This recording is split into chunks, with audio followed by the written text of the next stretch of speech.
Assalamualaikum warahmatullahi wabarakatuh. Perkenalkan, nama saya Atika Rahmawati, NIM 25 dari kelas PBSI 4A. Di sini saya akan mempresentasikan mengenai bahan ajar yang telah saya buat. Bahan ajar tersebut adalah sebuah modul. Modul sendiri memiliki pengertian suatu unit pengajaran yang disusun dalam bentuk tertentu untuk keperluan belajar atau dapat dikatakan sebagai bahan belajar yang dirancang secara sistematik berdasarkan kurikulum tertentu dan dikemas dalam bentuk satuan pembelajaran terkecil yang memungkinkan dipelajari secara mandiri dalam satuan waktu tertentu. Alasan saya memilih bahan ajar modul dikarenakan pembelajaran dengan modul dapat memberikan kesempatan bagi siswa-siswi untuk belajar menurut kecepatannya masing-masing. Oleh sebab itu, mereka menggunakan teknik yang berbeda-beda untuk memecahkan masalah tertentu berdasarkan latar belakang, pengetahuan, dan kebiasaannya masing-masing. Itulah alasan saya mengapa memilih modul sebagai bahan ajar yang akan digunakan.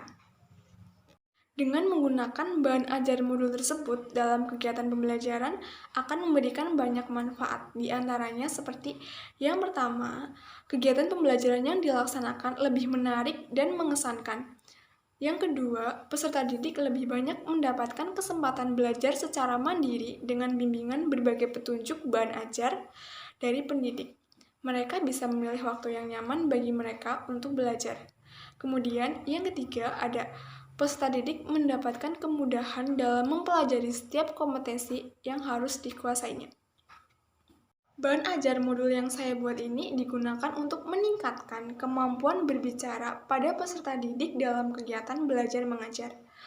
Pada aspek berbicara, fokus utama pelajaran adalah pada kemampuan siswa dalam berbicara secara efektif dan efisien untuk mengungkapkan sebuah gagasan, pendapat, kritikan, perasaan dalam berbagai bentuk kepada berbagai mitra bicara sesuai dengan tujuan dan konteks pembicaraan. Pengertian kemampuan berbicara sendiri adalah kemampuan untuk mengucapkan bunyi-bunyi artikulasi atau mengucapkan kata-kata untuk mengekspresikan, menyatakan, menyampaikan pikiran, gagasan, dan perasaan. Ragam berbicara itu meliputi dua bagian. Ragam yaitu yang pertama, ragam berbicara tingkat permulaan, dan yang kedua, ragam berbicara lanjutan. Ragam berbicara permulaan meliputi bercakap-cakap dan bercerita, sedangkan berbicara lanjutan meliputi ceramah, diskusi kelompok, dan seminar. Bahan ajar yang saya buat tersebut merupakan bahan ajar yang bertemakan pandemi COVID-19 yang sedang ramai dibicarakan di masyarakat kita saat ini, di mana materi yang saya sajikan yaitu tentang teks ceramah mengenai COVID-19. Teks ceramah sendiri merupakan kegiatan menyampaikan informasi di depan umum dengan tujuan memberikan nasihat dan petunjuk mengenai suatu hal yang bersifat aktual. Dalam ceramah ada beberapa hal yang harus diperhatikan. Yang pertama, memahami informasi dan permasalahan aktual dalam ceramah. Kemudian, yang kedua, menemukan informasi dan permasalahan yang aktual.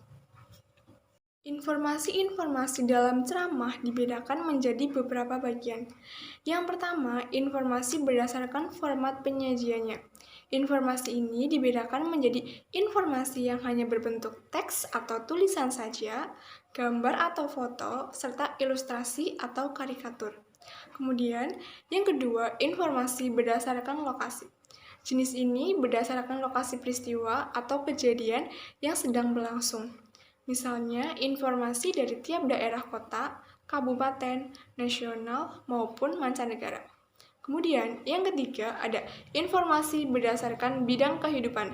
Jenis informasi ini berisi hal-hal yang berdasarkan pada kehidupan sehari-hari yang terjadi di masyarakat. Misalnya, informasi tentang dunia pendidikan, sosial, budaya, dan gaya hidup. Memahami informasi-informasi dalam teks ceramah ada beberapa cara yang harus diperhatikan. Cara yang pertama yaitu menyimak ceramah yang didengar atau dibaca dengan seksama secara menyeluruh. Kemudian, yang kedua, mencatat informasi yang menarik dalam ceramah. Kemudian, yang ketiga, menyusun informasi yang telah dicatat menjadi kalimat-kalimat atau paragraf sederhana yang padat serta efektif. Berikut ini ada contoh teks ceramah yang disampaikan oleh Wakil Bupati pada saat rapat koordinasi. Ceramah tersebut menjelaskan mengenai pandemi COVID yang sedang dibicarakan masyarakat kita saat ini. Sekian presentasi dari saya. Mohon maaf yang sebesar-besarnya bila ada kesalahan. Wassalamualaikum warahmatullahi wabarakatuh.